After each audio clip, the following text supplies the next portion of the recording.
कौन है छठी मैया? छठी मैया की पूजा की शुरुआत कैसे हुआ? जब सृष्टि की शुरुआत हुई तब ब्रह्मा जी ने अपने कमंडल से जल उंडेला और सृष्टि का निर्माण प्रारंभ किया, लेकिन सृष्टि अधूरी थी। पुरुषों के बिना स्त्री शक्ति का अभाव था। ब्रह्मा जी ने स्वयं को दो भागों में विभाजित कर लिया, एक पुरुष भाग जो सृष्टि का आधार बना और दूसरा स्त्री भाग जो प्रकृति देवी के रूप में प्रकट हुई।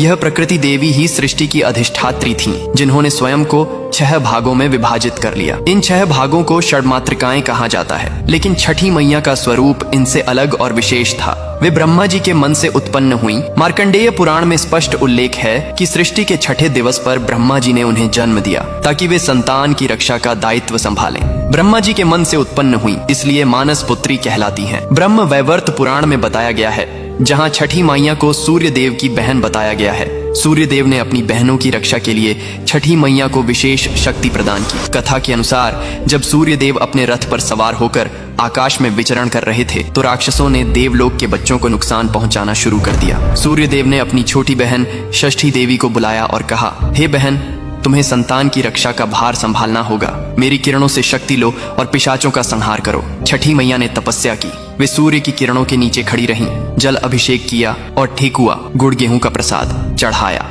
उनकी तपस्या से प्रसन्न होकर सूर्य देव ने उन्हें अमृता और रक्षा शक्ति का वरदान दिया। पिशाचों को हराकर बच्चों को बचाया। इस कथा से छठ पूजा में सूर्य और छठी मैया की संयुक्त पूजा की परंपरा चली। पुराणों में कहा गया है कि छठी मैया बिल्ली के रूप में भी प्रकट होती हैं, क्योंकि बिल्ली माँ की तरह बच्चों की रक्षा करती है, रात में जागती रहती है और खतरे से पिशाचों को हराकर बच्चों को बचाती है। इसीलिए उन्हें छठी मैया कहते हैं, जो छठे दिन जन्मी और छठे दिन पूजी जाती हैं। कमेंट में लिखो, जय छठी मैया।